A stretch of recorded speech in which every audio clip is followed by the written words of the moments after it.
The wind drifted gently across the mountains of northern Japan, carrying with it a silence so deep that even the birds seemed hesitant to disturb it. Atsushi Mori stood at the entrance of the old wooden temple, one hand resting on the worn railing, the other tucked inside his sleeve to steady the trembling. Age had bent his back, but time had never softened the weight he carried. For nearly 40 years he had lived with a secret one that the villagers whispered about, one that pilgrims came from faraway countries hoping to hear, one that had shaped the destiny of an entire valley. To them, he was the monk connected to the miracle, the man whose actions mysterious, dramatic, inexplicable, had led wave after wave of Buddhists to convert to Catholicism. The monk who had collapsed inside a mountain cave under circumstances no one could explain. But Atsushi himself never felt like a miracle. He felt like a wound that had never closed.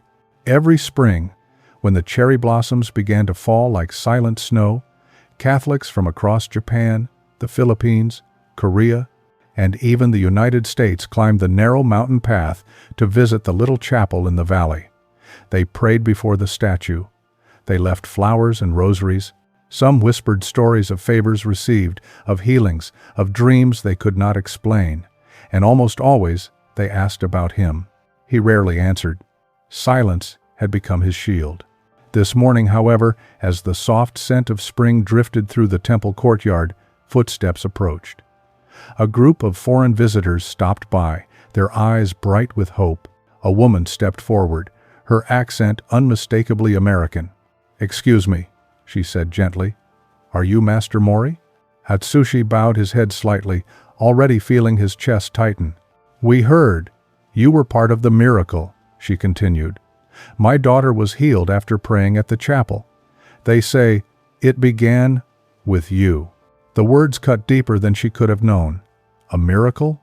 No. What happened began with anger, with pride, with a decision he wished every day he could undo. He forced a faint, polite smile and excused himself. Once inside the temple, he slid the heavy wooden door shut and leaned against it, feeling as though the past were pushing from the other side. He whispered into the shadows, "How long must I bear this?" The incense from the altar room curled upward like fading memories. Atsushi walked slowly toward it and knelt, ignoring the ache in his knees. For a long moment, he said nothing. Then, in a voice roughened by years of silence, he murmured, "I have let this truth rot inside me, and yet it refuses to die." He rose and walked to a small wooden chest in the corner. Inside were photographs, old letters, and a tiny silver cross someone once placed into his trembling hands. He lifted it carefully, running his fingers across the metal. He had once thrown this cross away far, far away, and yet it had found its way back to him, just like everything else. In the distance, the chapel bell rang clear, solemn, undeniable. He closed his eyes as the sound rolled across the mountains, stirring memories he had buried again and again.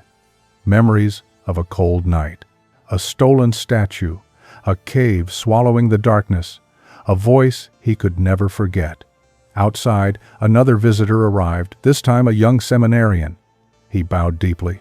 "Master Mori," the young man said, "Father Daniel is asking if you would join us at the chapel. There are visitors who hope to hear the real story." Atsushi looked at the boy for a long time, as if studying his sincerity. Father Daniel, the old missionary who had forgiven him long before he deserved forgiveness. The monk's voice came out low and unsteady. "Does he truly believe I'm ready to speak?" The seminarian nodded. "He says the truth is not ours to hide." Atsushi turned his gaze toward the mountains. The cave entrance, almost invisible behind the trees, waited like an old scar. He felt the weight rise again.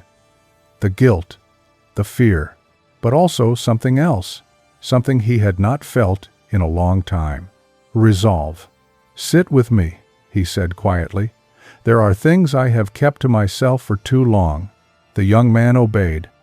Atsushi lowered himself slowly to the wooden bench beside him. The wind picked up, scattering pale petals across the courtyard. For a moment, neither of them spoke. Then the monk inhaled deeply, as if preparing to open a sealed room inside his chest. "When I was young," he said, "I believed I was protecting my faith. I believed Catholics were taking something away from us. I believed the statue they brought into our valley was a threat. So I did something unforgivable." His voice grew softer. "I carried their Virgin into the mountains. I hid her where no one would find her. I acted out of pride, out of fear, out of hatred." The seminarian did not move. Atsushi continued. Yet what followed, what happened afterward, was something no monk, no priest, no believer could ever explain. Not then, not now. And it has lived inside me like a second heartbeat ever since. The wind fell silent for a moment, as if even the mountain were listening. Atsushi stared at the distant valley, the chapel bell echoing faintly through the air. And in that fragile moment, the past began to rise within him, not as a story he wanted to tell, but as a truth too heavy to hold any longer. His hands tightened. "It is time," he whispered. "If the world wants the truth, then I will speak it. All of it." He looked at the young seminarian beside him, eyes filled with sincerity, innocence, and quiet fear. "What happened did not begin with grace," the monk said. "It began with sin, my sin.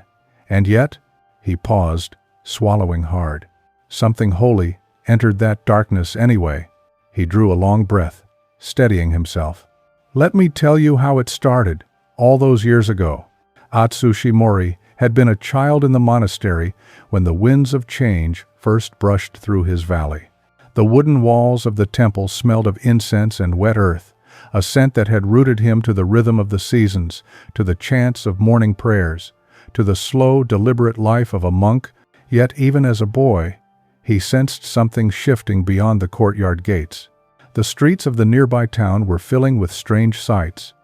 Western clothes, foreign books, guitars, and the occasional Catholic missionary with a soft smile and a warm voice inviting villagers to prayer. The unfamiliar songs, the bright banners, the bells that rang differently from the temple gong, all of it drew people out of the familiar temple, and Atsushi felt the tug like a knife against his chest.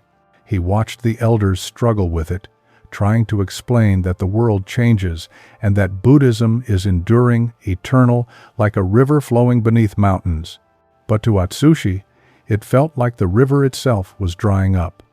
The village children he used to play with now attended Mass when the sun rose on Sundays, leaving their offerings at the chapel instead of the temple.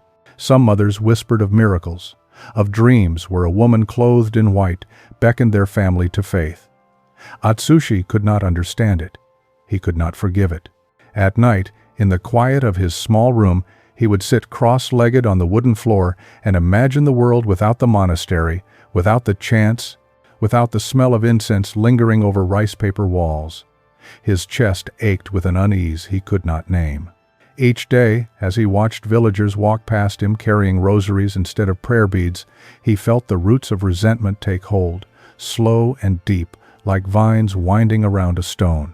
Master Kenji, the senior monk who had guided him since he was 10, noticed the boy's unease. He was tall and thin, his robes simple, his eyes calm but penetrating. One evening, as Atsushi swept the courtyard after the day's prayers, Kenji approached quietly and laid a hand on his shoulder. "You carry fire in your chest, Atsushi," the elder said softly. "I see it in your eyes. Pride and fear are not the same, but both blind us. Do not let your heart harden into anger. Buddhism does not fade because others change. It endures because we endure." Atsushi lowered his gaze. "But Master, they are leaving us, our people. They are drawn away by things that are not ours, things we cannot understand." Kenji nodded, as if he had anticipated the words.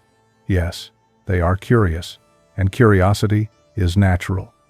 But you must not mistake curiosity for failure, nor abandon your heart to bitterness. Our teachings are not a competition. They are a river. You cannot dam it out of fear. You can only flow within it." Atsushi listened, but the words felt like wind against stone. He bowed respectfully, yet inside he felt invisible, unheard. He could not grasp the calm wisdom Kenji offered. He could not see how patience could contain the swelling storm in his chest. Every visit to the town, every conversation he overheard about the chapel, every fleeting smile from a child who preferred the Virgin to the Buddha made him tighten his fists, clench his jaw, and retreat into silence. Days bled into weeks. Atsushi trained harder in the temple, memorizing sutras, sweeping courtyards, polishing statues, chanting with precision, hoping the discipline could quiet the turmoil inside. But the more he tried, the louder it became. Each passing year, more villagers were drawn away. Western books found their way into homes. Foreign music echoed in the distance during festivals. Even those who had once helped in the temple kitchen now offered prayers in a different language to a woman they had never seen. One evening, after the sun had dipped behind the peaks, Atsushi sat by the small pond near the temple and watched the reflection of the stars ripple across the water. He thought of the first time he had felt this strange, bitter swell in his chest. A young boy watching the villagers celebrate a foreign festival, seeing the way they smiled, hearing the way their eyes lit up at the sound of foreign bells.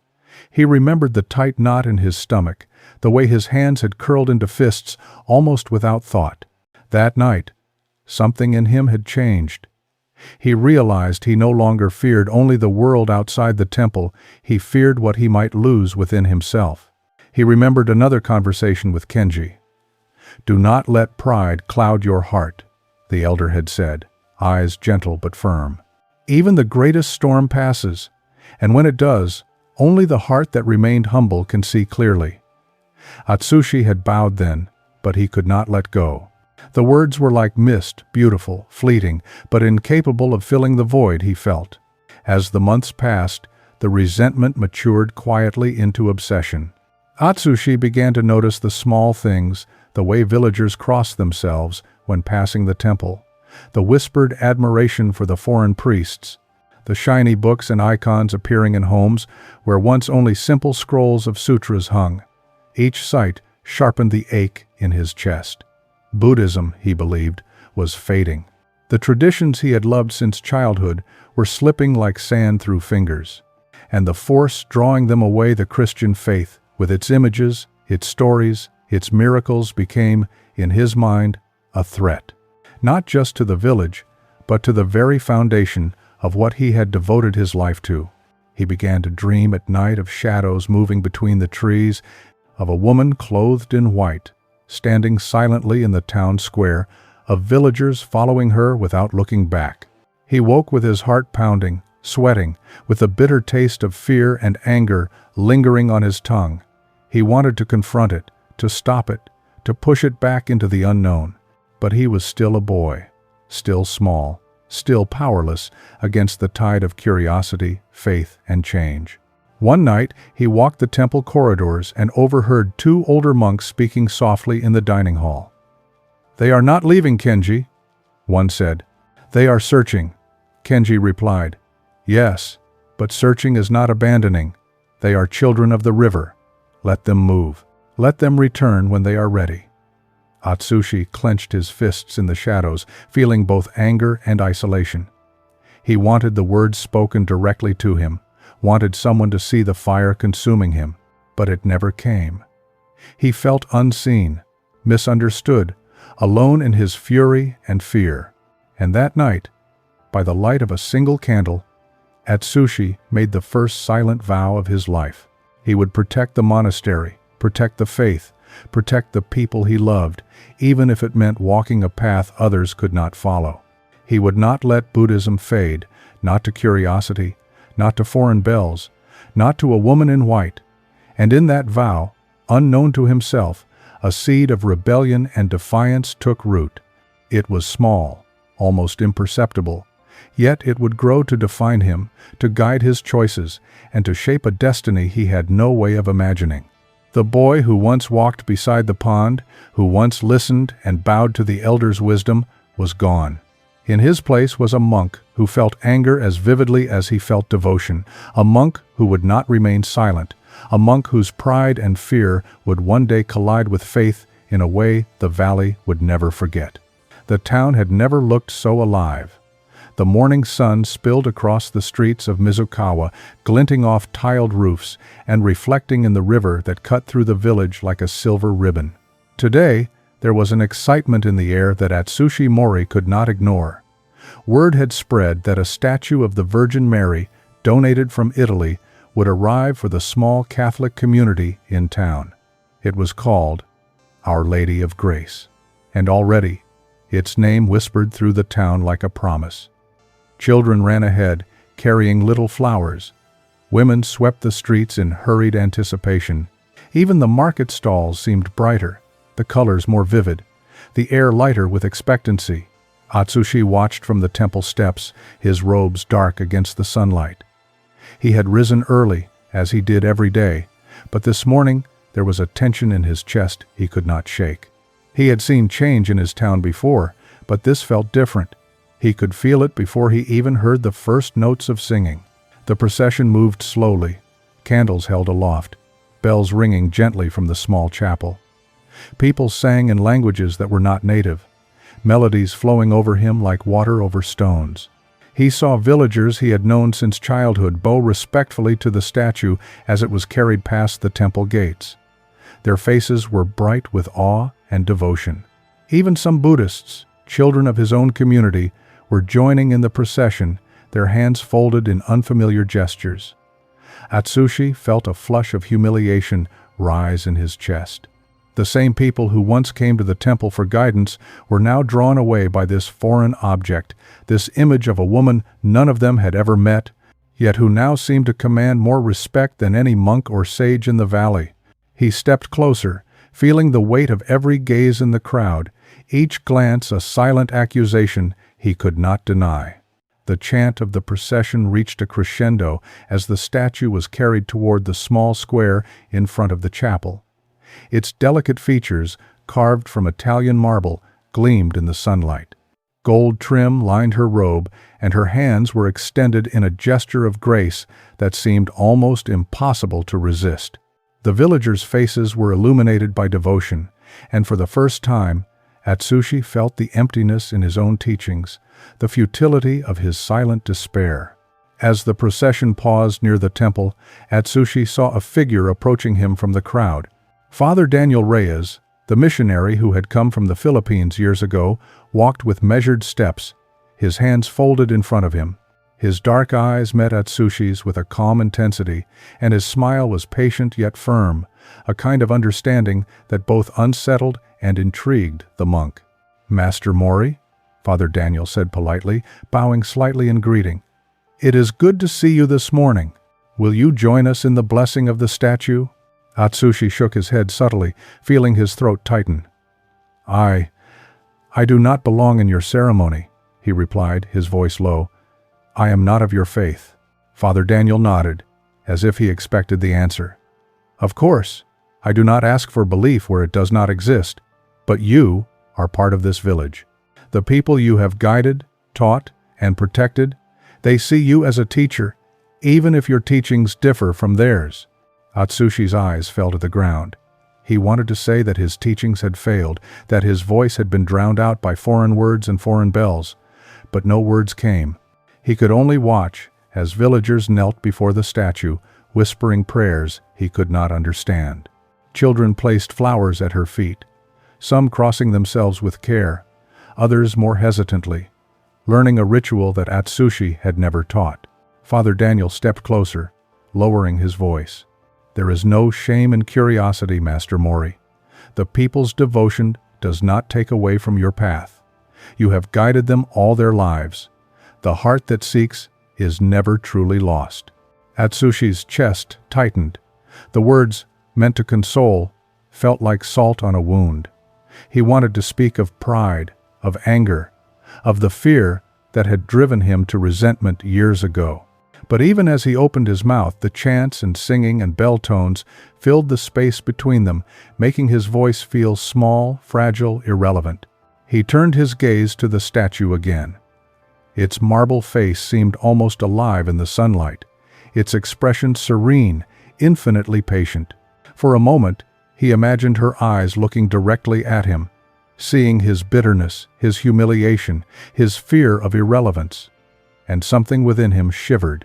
He wanted to deny it, to walk away and pretend none of this had affected him. But deep down, he knew that denial was no longer an option.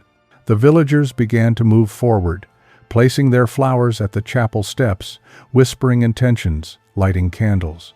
Atsushi felt the weight of generations pressing on him, the monks before him, the teachings that had shaped him, the community he had hoped to protect. And in that moment, he understood that this statue, this foreign image, was more than marble and paint. It was a symbol, a catalyst, a force that could awaken faith in ways he could never command. Father Daniel's voice broke through his reverie. "You are watching because you care, Master Mori.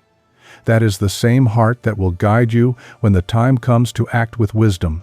Atsushi nodded slightly, though the movement was more instinct than understanding. His eyes lingered on the children, on the parents, on the elderly villagers kneeling together, united in reverence. A part of him wanted to turn away, to retreat into the familiar walls of the temple, to pretend none of this affected him. But another part, a part that he had not known existed, felt a pang of something he could not name: admiration, perhaps, or fear, or an inkling of wonder. The procession finally began to move again, winding slowly toward the chapel. The villagers chanted, their voices rising and falling like waves, and the sunlight caught the gold trim of the statue, casting tiny reflections across the courtyard. Atsushi watched, feeling an unfamiliar stirring deep in his chest. He felt both pride and shame, anger and awe, humiliation and respect, all tangled together in a knot he could not unravel. As the last of the villagers entered the chapel, Father Daniel placed a gentle hand on Atsushi's shoulder. "The world changes, my friend," he said quietly, "but the heart does not break unless we allow it. You have a choice, always." Atsushi closed his eyes for a moment, feeling the wind sweep across his face, carrying the scent of incense, flowers, and springtime. He thought of the years to come, of the tides of devotion that might rise and fall, of the ways faith could move in mysterious directions beyond anyone's control. And he realized, with a mixture of fear and clarity, that this statue, this procession, this day, it would become the spark for something that neither he nor anyone else could stop. He stepped back from the chapel steps, allowing the villagers to pass, their voices fading into the mountain air. Father Daniel lingered a moment, his eyes calm, patient, knowing. Atsushi's heart pounded, a storm barely contained beneath his ribcage. He did not yet understand the full meaning of what was beginning, but the first threads were already weaving a tapestry he would be drawn into, whether he wanted to or not. As he turned and walked slowly back toward the temple, the last rays of the morning sun glinting off the marble statue, Atsushi Mori felt the smallest shiver of unease. He could sense that this day, this arrival of the Virgin Mary, would mark the start of a story that would define his life and the lives of everyone in the valley for decades to come. The night was colder than Atsushi Mori had expected. The wind whispered through the pine trees like a chorus of ghostly voices, carrying the distant murmur of the river that cut through the valley. The moon hung low and thin, casting long shadows across the ground, and the stars were sharp points of silver in the black sky. Atsushi moved silently through the town, his bare feet barely making a sound on the stone paths. Every step carried the weight of years of resentment, pride, and fear, and he felt the rhythm of his own heartbeat in every nerve. The chapel loomed ahead, small and humble, but for Atsushi it seemed monumental, almost alive. Candles flickered in the windows, though they were unlit at this hour, and the silence of the night wrapped around the building like a shroud. He paused at the edge of the doorway, pressing his hands against the wood, listening. The air was still, save for the faint rustle of leaves in the wind. No footsteps approached, no guard watched. Tonight, the chapel was unguarded, vulnerable, and the opportunity had come. Atsushi slid open the door with slow precision, careful to avoid the squeak of the hinges. The interior was dim, moonlight spilling across the polished floorboards. The scent of incense lingered, a soft sweetness that made his stomach tighten. There it was, the statue of the Virgin Mary, standing upon its pedestal, delicate and serene, her hands extended in a gesture that demanded nothing, yet gave everything. The gold trim caught the moonlight, shimmering faintly, and for a moment Atsushi felt a pang he did not recognize, almost like guilt or fear. He stepped closer, breathing shallow, hands trembling. His mind was a whirlwind of conflicting emotions. Pride told him he must act, that this was necessary, that the people needed to see their faith tested. Fear told him that he was crossing a line that should never be crossed. Hatred whispered that he had every right, that the statue was a symbol of the faith that was stealing the people he had vowed to guide. He knelt briefly, almost instinctively, not in prayer, but as if gathering the courage to commit an act that would echo for decades. Lifting the statue required care. It was heavier than it looked, carved from imported marble, smooth and unyielding. Atsushi cradled it in his arms, every muscle tense, every step a careful calculation. He moved like a shadow, gliding across the floor, avoiding the pillars and benches, his mind repeating the same thought over and over. Let them see how weak their faith truly is. The words echoed in his head, and with each repetition his chest tightened, a strange mixture of triumph and terror. Outside, the night seemed to hold its breath. The forest beyond the chapel loomed dark and impenetrable, the trees reaching skyward like fingers trying to scratch the stars. Atsushi moved quickly, every step deliberate, the statue held close to his chest. His robe snagged on a branch, his foot caught a root, but he steadied himself and pressed on. The path was narrow, winding through rocks and fallen leaves, and each shadow seemed to flicker with movement that was not his own. He imagined the villagers discovering the chapel empty in the morning, imagining the panic, the prayers, the confusion. A part of him relished it. Another part of him trembled with a nameless dread. After what felt like hours, he reached the mouth of the cave he had discovered months earlier, a hidden hollow deep in the mountain, far from any footpath. The air was colder here, damp with moss and the scent of earth and stone. He crouched, placing the statue gently on the ground, as if it were a sleeping child. The marble surface glimmered faintly in the moonlight, filtering through the cave entrance. Atsushi's hands lingered on it, fingers tracing the smooth contours.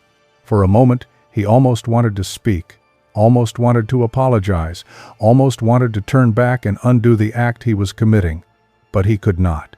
The pride in him, the fear of failure, the need to assert control, all pressed him forward.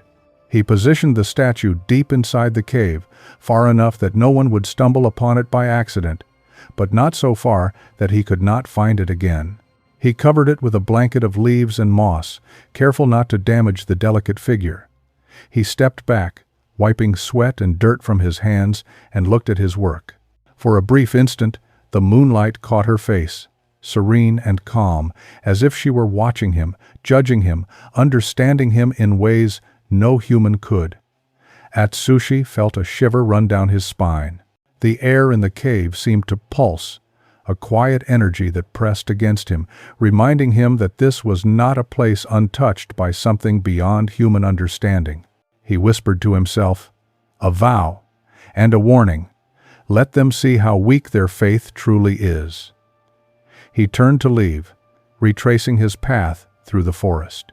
The wind had picked up, rustling leaves and branches, carrying with it a faint, almost imperceptible sound, like a sigh, like a soft voice, calling from the shadows. He froze, heart pounding, convinced for a moment that he had imagined it.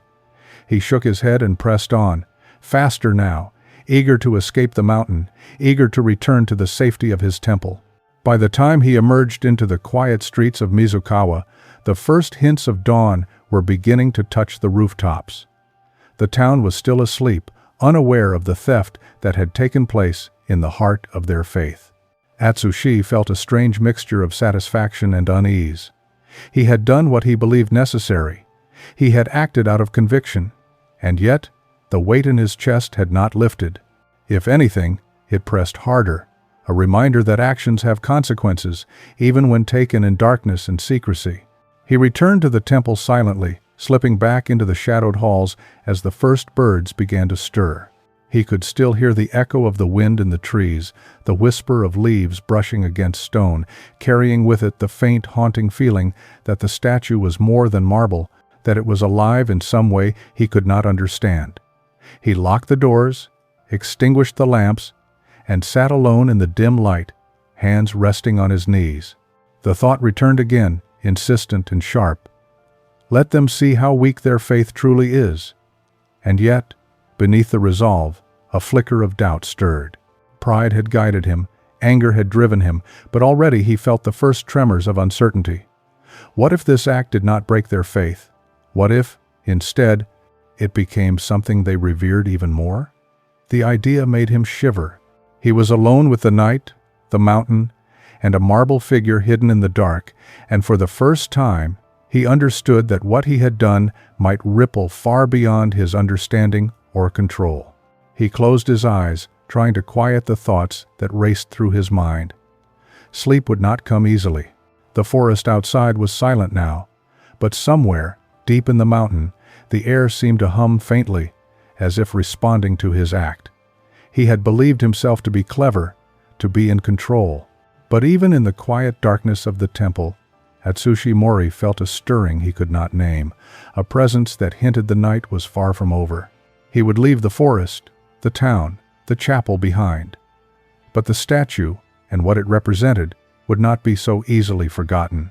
The first step had been taken, and the consequences were already beginning to gather around him, silent, patient, inevitable. The morning after the statue disappeared, the town of Mizukawa awoke to whispers. By mid-morning, the news had spread through the valley, carried on, hurried footsteps and anxious glances. In the small Catholic chapel, parishioners gathered, their voices low but resolute. Rosaries were clasped tightly in hands that trembled with both fear and hope. For the first time, the usual quiet devotion of the town transformed into a determined search for the missing figure. "We will find her," one elderly woman whispered. "Our Lady will guide us." What surprised Atsushi most, though he would never admit it aloud, was who joined them. Some of his fellow Buddhists, people who had once prayed exclusively before the temple's Buddha statues, now knelt alongside the Catholics, fingers intertwined with beads unfamiliar to them, voices murmuring in a foreign rhythm. "I don't know why I feel this," one young man said quietly, his eyes wide, "but I am drawn to pray." Atsushi had felt a chill run down his spine when he overheard the confession. He tried to dismiss it, tried to convince himself that it was curiosity or fear or the pliable minds of villagers swept up in excitement. Yet he could not shake the unease that gnawed at him from within. That night, the mountain seemed to respond to the absence of the statue. Atsushi had gone to bed early, hoping to ignore the growing tension, yet he was awakened by a faint, unearthly glow spilling across the trees outside his window. It was not the moonlight, nor the reflection of distant lanterns. It shimmered with a soft, golden hue, pulsating as though breathing. He leaned out, heart pounding, watching the glow move across the mountain ridges like a living thing. Shadows danced unnaturally, and the wind carried a sound that made the hairs on his arms stand on end. A soft sobbing, almost imperceptible, drifted down from the mountain, tender, mournful, and achingly human. Atsushi pressed his hands to his ears, telling himself it was the wind through the pines. He told himself it was superstition. He told himself he was imagining what he did not wish to see. Yet even as he muttered these denials, the glow lingered. Hikers returning from evening treks reported similar phenomena. A delicate luminescence near the summit, a sound of weeping that left them shivering and unable to speak for minutes afterward. Animals, too, seemed to sense it. Deer avoided the paths near the chapel. Dogs whimpered and refused to enter the forest. Birds fell silent, leaving the trees unnervingly still. By the third night, a small crowd had gathered at the foot of the mountain. Some came with candles, some with flashlights, and some with nothing but faith. They knelt in the damp grass, holding rosaries and whispering prayers that intertwined with the nocturnal symphony of rustling leaves and the faint sobbing that came from higher up. To Atsushi, standing in the shadows a short distance away, the sight was unbearable. The ritual, the devotion, the growing wave of participation from people he had thought firmly within the Buddhist fold, all of it stirred anger and fear, a tightening coil in his chest. How could a mere object, carried away in secret, hold such power over hearts so steadfast and minds so disciplined? Father Daniel appeared among the crowd, his voice calm, encouraging, patient. "Faith often manifests where we least expect it," he said softly to a young woman holding her rosary with trembling fingers. "Sometimes it calls the most unlikely hearts to prayer." Atsushi's eyes narrowed. Unlikely hearts, indeed. Children of his own temple, his own guidance, his own years of instruction, now bending their knees to a foreign figure, whispering petitions that Atsushi did not understand. He wanted to call out, to stop them, to demand they return to the temple, to return to what he knew was the proper path. But he remained frozen in the shadow, silent, seething, powerless to halt the tide of devotion. As the nights passed, the phenomena intensified. The glow appeared without fail, soft and beckoning, drifting closer to the cave where Atsushi had hidden the statue. On certain nights, he could swear the light moved on its own accord, circling the mountain ridges, dipping into the trees, vanishing and reappearing as if testing the boundaries of its own power. Occasionally, the sobbing would rise into a gentle wail, echoing through the valleys and leaving a hollow ache in the chest of anyone who heard it. One evening, Atsushi followed the light at a distance, careful not to be seen. He walked through the forest, crouched behind ancient pines, feeling the cold earth beneath his feet, the damp leaves brushing against his robes. The glow shimmered ahead, casting long, sinuous shadows on the rocks, making the air feel charged with something beyond human comprehension. He wanted to reach the cave, to see the statue he had placed there, to retrieve it and end the spectacle. But each step he took was met with hesitation, as though the mountain itself resisted him. The sobbing came again, now clear and articulate in its grief, and he felt the hair on his neck rise. "It is only superstition," he muttered, though his voice lacked conviction. The next morning, he returned to the temple, weary and unsettled. He told himself that the villagers' prayers were meaningless, that the strange phenomena were nothing more than imagination, coincidence, or a trick of the moonlight. Yet, as he moved through the halls of the temple, he could not shake the feeling that something watched him, that some presence lingered where shadows pooled, that the mountain itself remembered his secret. Every flicker of sunlight on the stone floors reminded him of the statue, hidden, yet somehow alive, in the collective consciousness of those who sought it. Atsushi began to notice the villagers' patterns. Pilgrims arrived earlier each night, carrying candles and rosaries. Even children from the temple wandered curiously into the fringe of the forest, whispering prayers they had learned only days before. He saw the elderly man who once helped sweep the temple, now kneeling in the grass near the chapel, mumbling in a voice Atsushi could not decipher.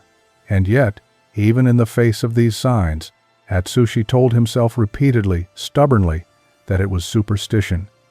That belief could not be summoned by an object of stone. That devotion could not be enforced by fear or fascination. Still, the mountain would not relent. Lights shimmered. Sobbing echoed. Animals shifted their paths to avoid certain trails. Every morning, he would see petals scattered along the forest floor, fresh and unspoiled, as though the unseen presence had touched the land in ways he could not understand. It unnerved him.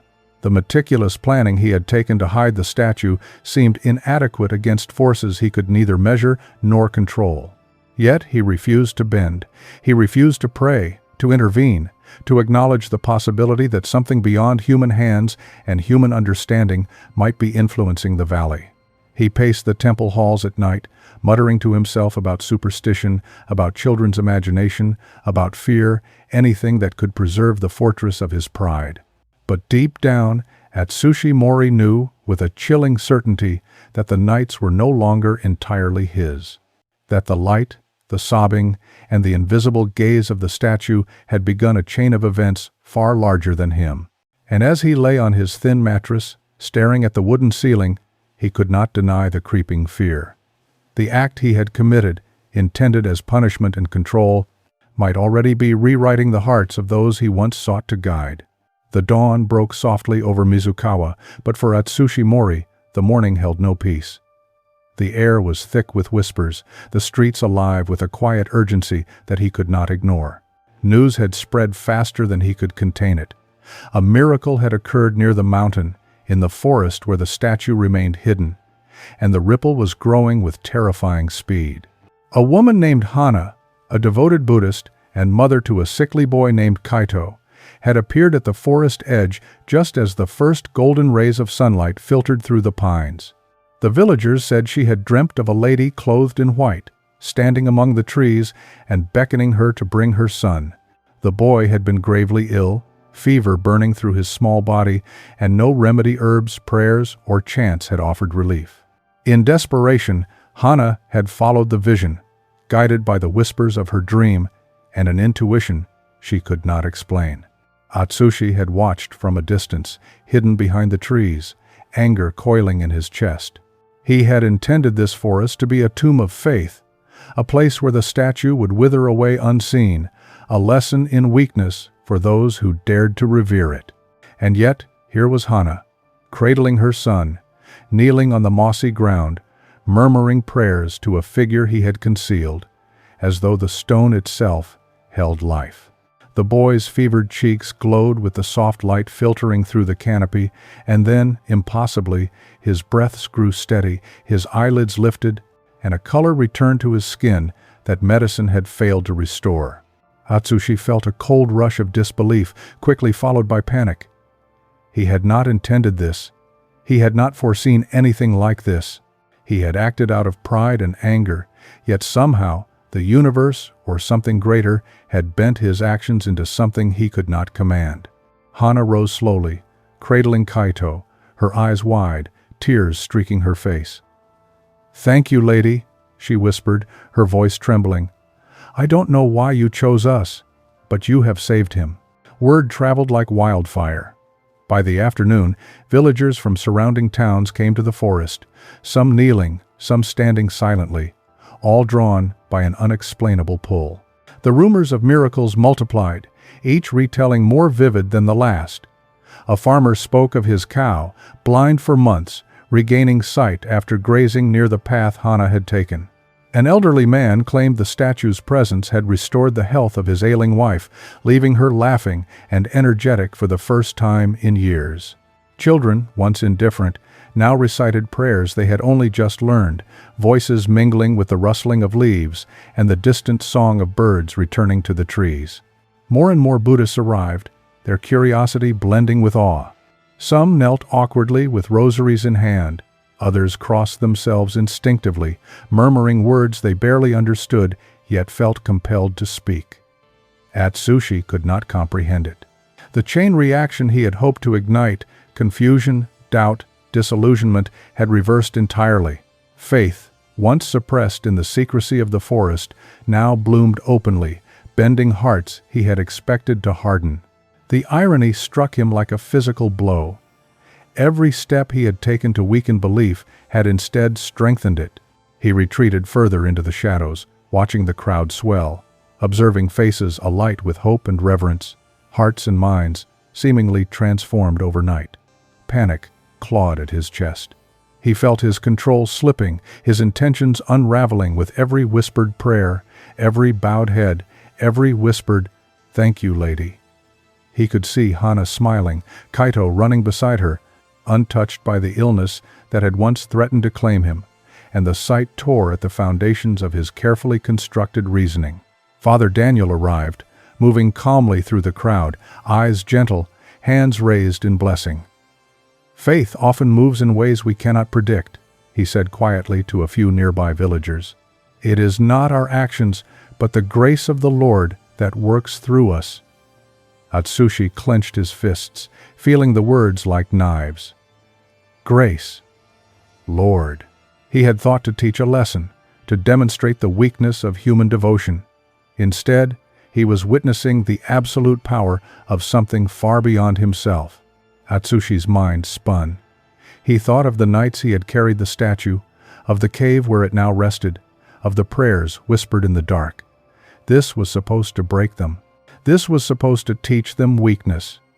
Yet here was proof that he had failed spectacularly, that every act of pride had been turned against his intention. The forest pulsed with life, the trees seeming to hum in resonance with the prayers, the light shimmering faintly, almost deliberately, as though mocking him, as though aware of his futile designs. By evening, the forest was crowded. Families, children, elders, all mingling in the soft twilight, holding candles, rosaries, and offerings. The air was thick with incense and the scent of damp earth. The glowing light from the mountain shimmered once more, pale and ethereal, reflecting in the eyes of those kneeling below. Atsushi could feel a shiver travel through him. The sobbing had returned, soft, sorrowful, and strangely comforting to those who knelt, yet unbearable to him. The sound seemed to pierce the armor he had built around his pride, reaching into the very marrow of his convictions. He retreated further, seeking solace in distance, but none came. Hana's son ran past him laughing, free of illness. Children he had known since childhood joined hands with Catholics, whispering prayers he could barely comprehend. Even some elders from the temple people he had respected, trusted, and guided, bowed in reverence to a presence he had tried to hide and suppress. His own faith in his power, in his ability to control the situation, crumbled like sand slipping through fingers. Atsushi sank to the forest floor behind a large pine, hidden from view, heart racing. He felt trapped between anger and awe, pride and fear, disbelief and dread. Everything he had done to shape belief had backfired spectacularly. He had acted to humble others, to show them the weakness of their devotion, yet they had emerged stronger, more certain, more unified in faith than he had ever imagined.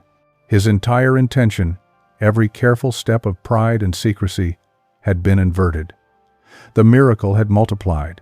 The sun finally dipped below the horizon, leaving the forest in a deep, quiet twilight.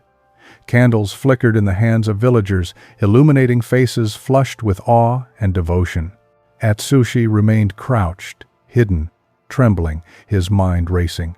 He realized, with a clarity that terrified him, that nothing he had done would stop the tide. He had lit a fire he could not extinguish, and the light of it, bright and unyielding, would continue to spread far beyond the forest, far beyond the valley, far beyond him. And yet, even as fear and panic consumed him, Atsushi could not look away. The miracles, the devotion, the transformation, unfolding before him, it was undeniable.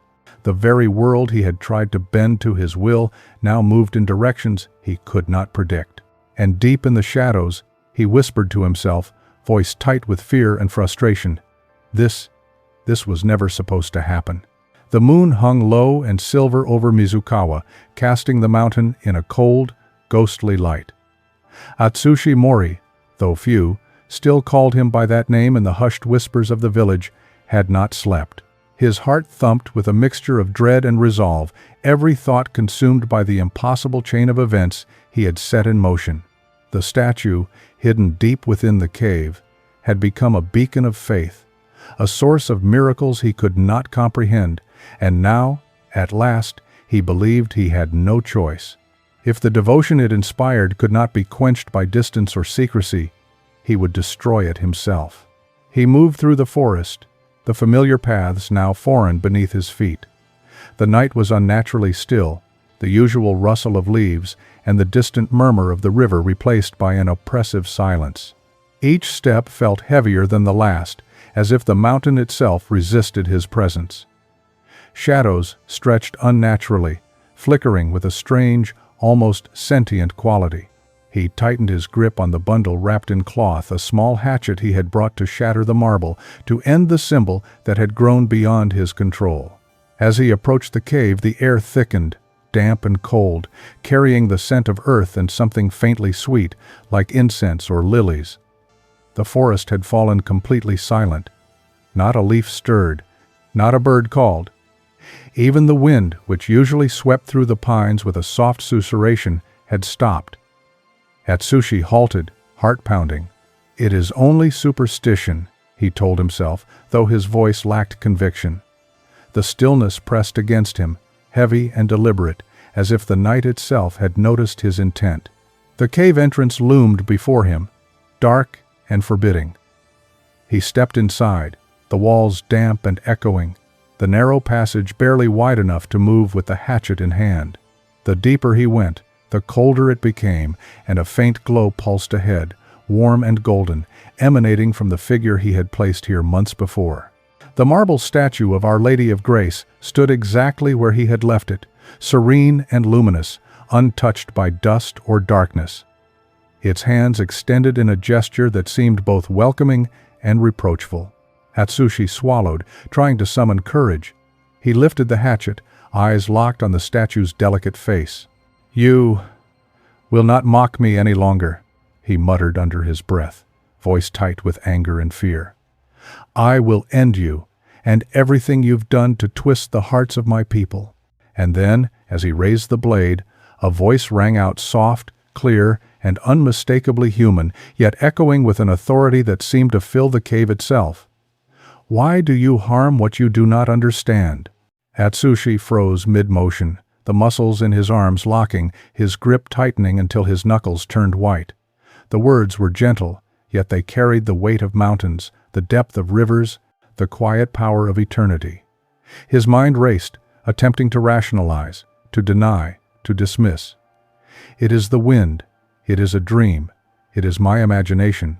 But no explanation could pierce the undeniable reality of the voice, resonating in every bone, in every nerve, in every breath he drew. He took a step back, the hatchet trembling in his hands. The cave seemed to contract, pressing inward, the walls closing around him like the ribcage of some immense creature. The golden glow from the statue intensified, bathing him in light that was neither harsh nor warm, but alive, aware.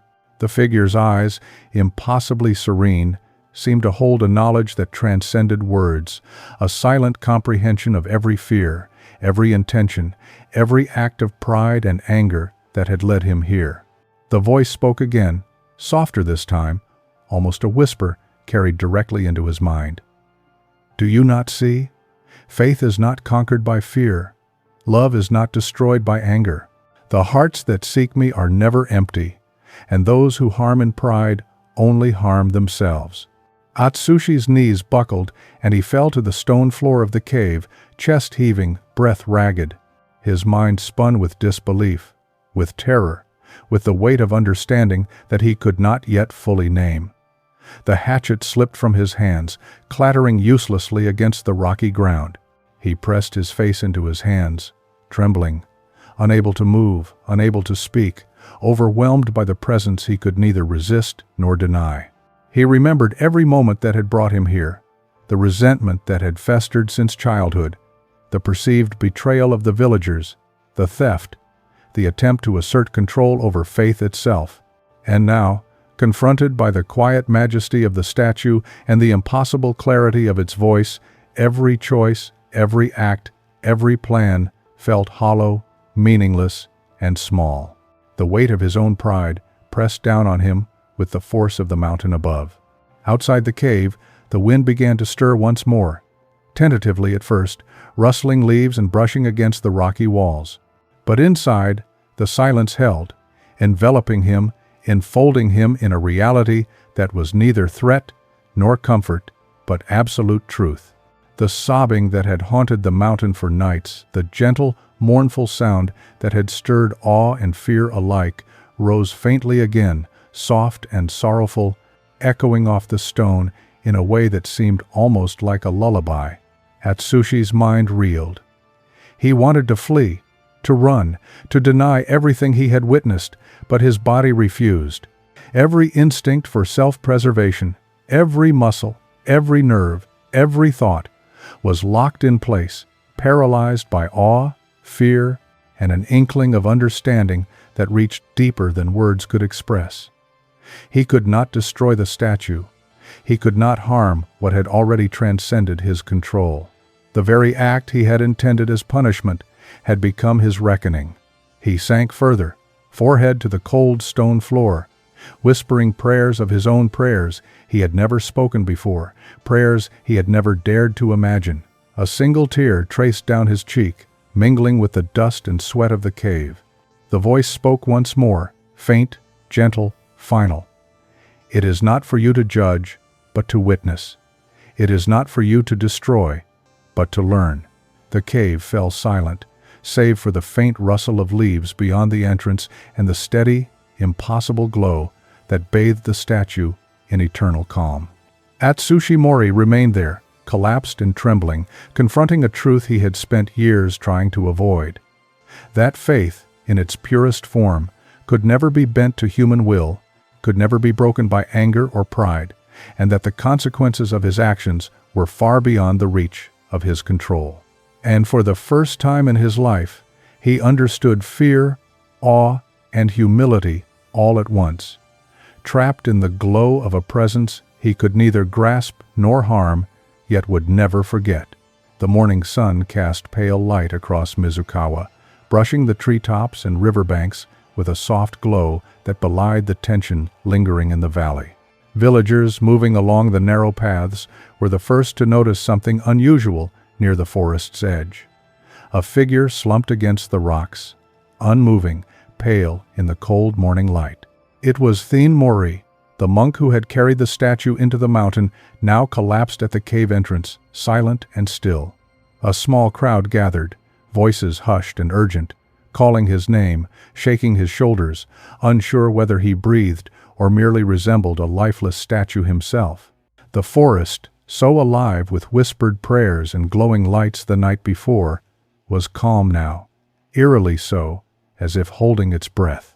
The glow that had lingered near the cave for nights now pulsed faintly around the statue itself, now sitting upright and pristine, marble untouched, every detail gleaming as if no human hand had ever disturbed it. The villagers stared in awe and disbelief. The pathos of Thien's collapse combined with the miraculous restoration of the statue created a silence that felt heavier than the mountain. Father Daniel was the first to approach carefully, kneeling beside Thien. His hands hovered over the monk's shoulders, but did not touch him immediately, respecting the fragile barrier between unconsciousness and consciousness, between human frailty and divine intervention. "He has seen," Father Daniel murmured to an elder, his voice low, reverent, and tremulous. "He has witnessed something he cannot explain, something that surpasses human pride and fear." Thien stirred, eyelids fluttering, but no words came. His lips moved slightly, as if forming syllables, yet the sound never emerged. He opened his eyes, dark and distant, reflecting a storm that no one could penetrate. Every villager who met his gaze felt it, a combination of terror, awe, and the profound realization that the human heart is fragile when confronted with forces beyond comprehension. The monk who had sought to break faith now lay broken himself, his mind a battlefield between pride, fear, and revelation. The villagers carefully helped him to his feet, guiding him back toward the village, their voices quiet, respectful, and almost fearful of the weight of what had transpired. He allowed it silently, unresponsive to questions or reassurances. His body moved, but his mind seemed elsewhere, trapped in memories and truths that could not be spoken aloud. Every step he took was heavy, deliberate, as if carrying not only his own weight, but the consequences of every prideful action that had brought him here. Once safely within the temple, Thien retreated entirely. He barred doors, withdrew into shadowed halls, and refused to speak. Days passed, then weeks, then months, and still he remained in isolation, his presence known only by the flickering light of incense and the faint sound of footsteps pacing the temple floors late at night. Villagers respected his space, offering food and necessities outside his door, whispering prayers for his recovery, yet receiving nothing but silence in return. The statue, returned to its original condition, became a focal point for the village, a symbol of enduring faith and divine grace. It stood in the small chapel, untouched by human hands since its miraculous return. Pilgrims came from neighboring valleys, hearing tales of the monk who had hidden it, the miracles that followed, and the presence that could not be subdued. Candlelight flickered on its marble face, reflecting in the eyes of believers who knelt in humble devotion, their hearts ignited by awe, hope, and the silent testament of Theon's collapse. Inside the temple, Theon's mind was a tempest. He replayed every moment that had led him here, the theft, the prideful thoughts, the attempts to control belief, the glow, the sobbing, the voice that had pierced the cave. And he understood the full weight of his hubris. Each memory was a blade, each recollection a reminder that human intention is fragile when confronted with forces beyond understanding. He did not cry. His body did not tremble with the outward signs of anguish, yet inside a storm raged that consumed hours, days, and months. Years passed, marked only by the rhythm of temple life outside his walls. Candles were lit and extinguished, seasons changed, the forest grew and receded in cycles of bloom and dormancy, and still Theon remained within, silent and watchful. Occasionally, villagers glimpsed him moving through the shadowed halls, robes flowing, eyes distant, hands folded over his chest. They said nothing, fearing intrusion, fearing to awaken memories or visions too heavy to bear. And the statue, immaculate, unwavering, continued to glow faintly at night, its presence both comforting and incomprehensible to those who visited. Theon did not pray, not in the traditional sense, not aloud. Yet the temple seemed alive with his internal struggle, each step, each breath, a testament to the internal reckoning he could not express. Faith, pride, and fear intertwined, leaving him alone with the truth he could not escape. That human control is powerless against devotion, that pride crumbles before grace, and that the consequences of a single act of arrogance can echo across years, shaping hearts in ways no mind can fully predict. Despite his silence, the villagers continued to speak of him in hushed tones, describing the monk who had tried to destroy faith and had been undone by it. Pilgrims left offerings in the temple, not only at the statue, but at the threshold of Theon's door, acknowledging the mysterious interplay between human will and divine purpose. They prayed for him, for their own hearts, for understanding, and they marveled at the power that had restored the statue and humbled the monk. Inside the temple, time became a blur. Theon paced, meditated, and sat in stillness, immersed in reflection and guilt, in awe and terror. The physical world passed outside, yet within, years compressed into endless contemplation. The lessons he had tried to teach through secrecy and pride were now lived in isolation and silence, each moment a penance, each breath a reckoning. And the statue, ever untouched, ever serene, remained a silent witness to everything faith restored, miracles multiplied, and a human heart brought low by the impossible weight of what it had tried to control. In the end, Theon Mori's life became a study in humility and consequence. He never spoke of that night. He never revealed the inner dialogue, the terror, or the revelations that had brought him to collapse. For years, he moved like a shadow through the temple, a living reminder that pride can never govern faith, that actions, even meant to control, can yield results beyond imagination, and that the mysteries of devotion are not for human hands to shape. And in the quiet hours, when the forest whispered and the candlelight flickered, when the wind danced across the mountain and the air seemed to hum with life, Theon's eyes, dark and distant, reflected a single, undeniable truth.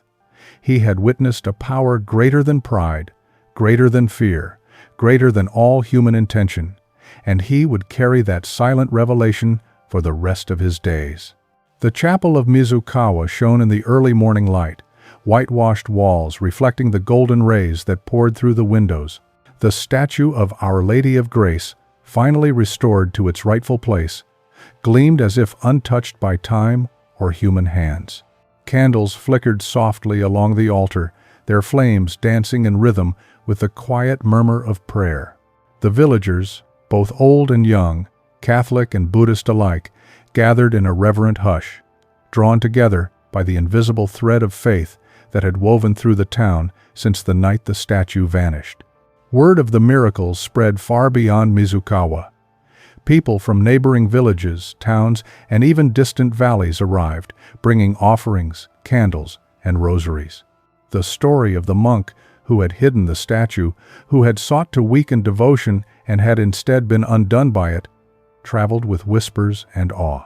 Children told their parents, neighbors repeated what they had heard, and travelers recounted tales of glowing lights, soft sobbing in the forest, and healings that defied explanation. Each retelling added weight, each whisper strengthened belief, and each arrival at the chapel became an act of devotion in itself. Large numbers of Buddhists, once faithful only to their temple rituals and the quiet discipline of meditation, now knelt alongside Catholics. They whispered prayers to the Virgin, fingers wrapped around rosaries, voices timid at first, but growing in confidence. Some crossed themselves instinctively. Others murmured words they had never learned but somehow knew. They had witnessed miracles too undeniable to ignore. Healings, visions, the glow in the mountains, the inexplicable restoration of the statue. For many, the experience was transformative, a passage from curiosity to belief, from hesitation to devotion. Teen Mori remained within the temple, unseen yet ever present. He moved silently through shadowed corridors, his robes brushing the stone floors, eyes dark and watchful. He did not speak to the villagers, did not join their prayers, and did not offer guidance. And yet, he witnessed everything: the procession of pilgrims, the whispered stories of miracles, the laughter of children healed by faith, the awestruck faces of those kneeling before the marble figure that had humbled him. He saw hearts opening, devotion blooming, and communities transformed in ways he could neither control nor claim.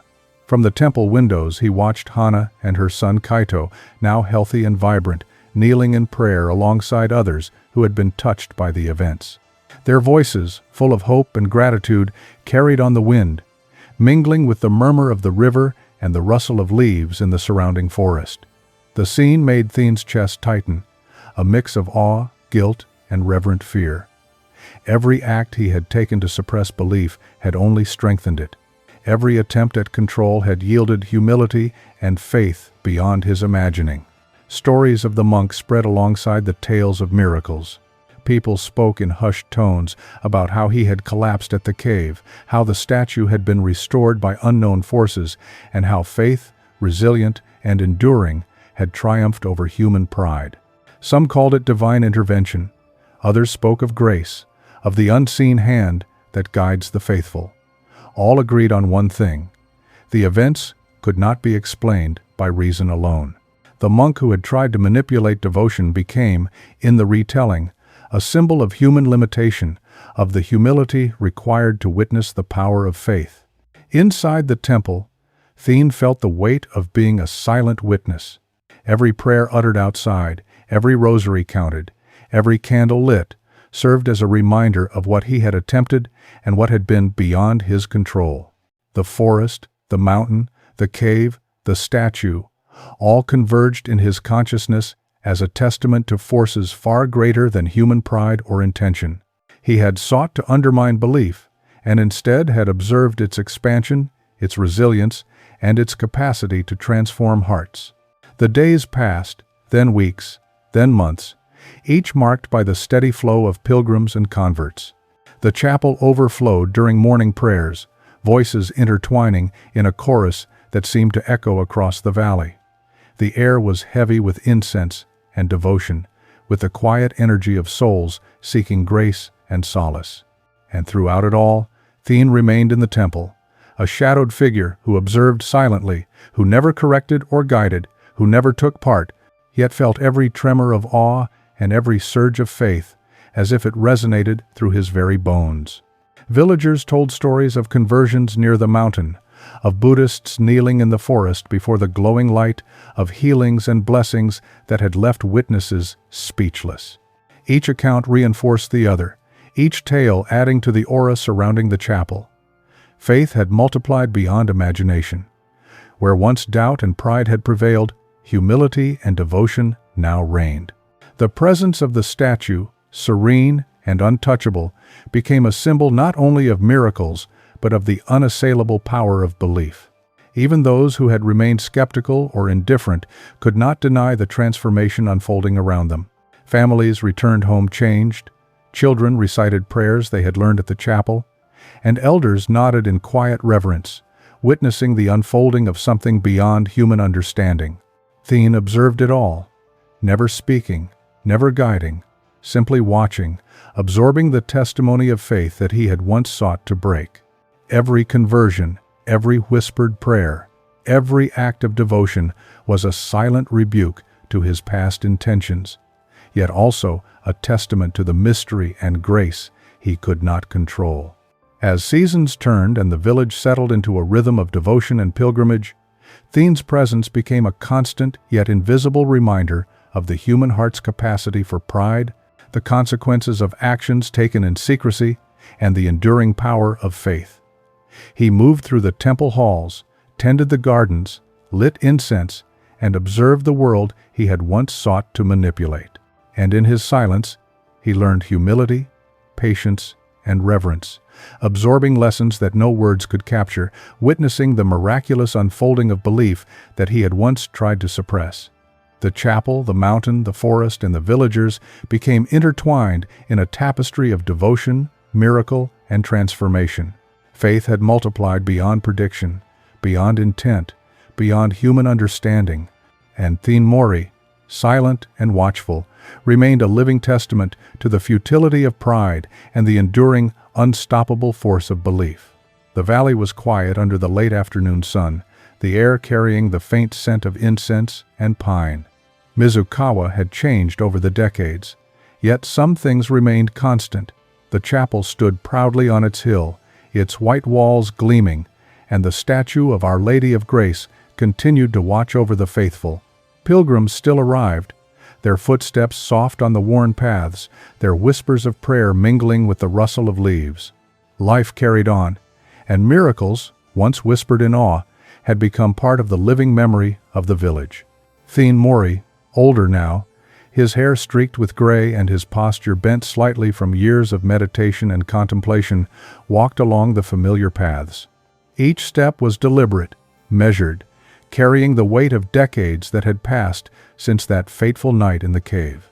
The villagers knew him, yet few approached too closely, respecting the quiet aura that always seemed to cling to him, a mixture of humility, reverence, and the faint trace of a life forever changed by the impossible. He paused on the hill above the chapel, looking down at the familiar sight of the marble figure bathed in sunlight. Pilgrims knelt in devotion, families whispered prayers, children ran along the stone paths carrying candles and offerings. He had seen the faith multiply, witnessed converts from the Buddhist temple, watched hearts open in ways he could never have predicted. And yet, through all the years, through all the miracles, he had remained the same in belief. He had never converted. He never knelt in prayer to the statue as others did. He never claimed the faith for himself. And yet, he no longer harbored hatred. His resentment, once sharp and consuming, had dissolved into a quiet understanding. Time, reflection, and witnessing countless acts of devotion had tempered the fury and pride that had driven him as a young monk. He had tried to manipulate faith, to assert control, to punish what he did not understand, and in return he had been humbled, stripped of certainty, and forced to witness the unshakable power of belief. He breathed deeply, letting the wind carry the scent of pine and incense into his lungs.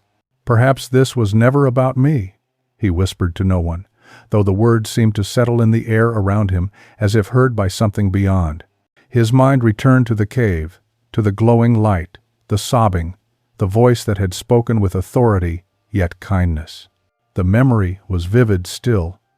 Decades later, the moment he had collapsed in awe and terror, realizing the futility of pride against divine will. That memory had never left him. It had grown, layered with understanding and humility, shaping the person he had become. He looked down at the chapel again, The statue gleamed, untouched, serene, unyielding. Pilgrims passed offerings along the steps, chanting softly.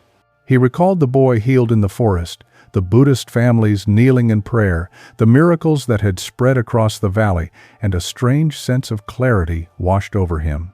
For the first time in his long life, he could see the full measure of the consequences of his actions, the beauty of what he had tried to destroy, and the grace that had emerged from his hubris. "Maybe God used my hatred," he murmured, voice low, almost reverent, "to kindle the faith of many. I was the thief, but heaven turned theft into grace." The words felt right, heavy with truth, carrying the weight of decades, of failures, of awe and fear, and finally, of understanding. He had not destroyed what he thought was weak. Instead, he had unwittingly become an instrument, a mirror reflecting human pride back into the hands of something far greater. He continued down the hill, each step echoing softly on the stone path. Children paused to look at him with curious eyes. Adults whispered prayers of recognition, but he paid them little mind. His gaze was fixed on the chapel, on the statue that had humbled him, on the pilgrims whose faith had grown from seeds he had not planted. And yet, as he approached the doors, he hesitated. The threshold of the chapel loomed before him, its wooden doors carved with symbols and patterns that seemed to glow in the late afternoon light. Inside, worshippers knelt in soft murmur, their voices weaving together into a single quiet tapestry of devotion. Tien paused, his hand hovering near the edge of the door. He did not know if he would enter. Part of him longed to kneel, to offer his own silent prayers, to join the chorus of voices. Another part of him recoiled, knowing that faith cannot be commanded, cannot be claimed by force, and cannot be taken lightly. He remained still for a long moment, feeling the warmth of the sun on his face, the faint scent of incense, the murmurs of devotion, the collective heartbeat of a village that had found grace through miracles, patience, and faith. And then, slowly, deliberately, he took another step forward, not toward conversion, not toward submission, but toward witness, toward understanding, humility, and acknowledgement of a power beyond himself. The villagers did not see him enter immediately. To them, the chapel remained a place of light, of devotion, and of prayer. To Tien, it had become a threshold between past and present, between pride and humility, between the man he had been and the man he had become. His footsteps echoed softly in the stone corridor, carrying no arrogance, no expectation, only the quiet presence of a witness who had been humbled, awed, and forever changed. Outside, the sunlight faded slowly, casting long shadows across the hills. The mountain remained, quiet and eternal, the forest whispered in the breeze, and the statue, gleaming and serene, continued to shine over Mizukawa. Faith multiplied, hearts were opened, miracles were remembered, and a monk who had once sought to destroy belief now walked among it, silent yet transformed, a witness to the grace that even his hatred could not undo. And so, the story of Tien Mori came full circle.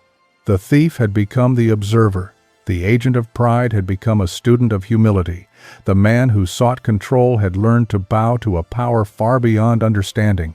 The chapel remained, the statue remained, the village thrived, and the monk moved forward, neither converted nor resistant, simply present, bearing witness to the enduring, unshakable force of faith that had transcended him, reshaped the lives of many, and left him to contemplate the mystery of grace. As the sun sets over Mizukawa, casting long shadows across the chapel and the quiet forest beyond, we are reminded that faith is a force far greater than any one of us.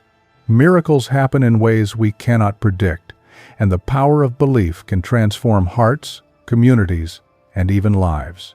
The story of Tien Mori, the monk who sought to suppress faith only to witness its unstoppable rise, is a testament to that enduring truth.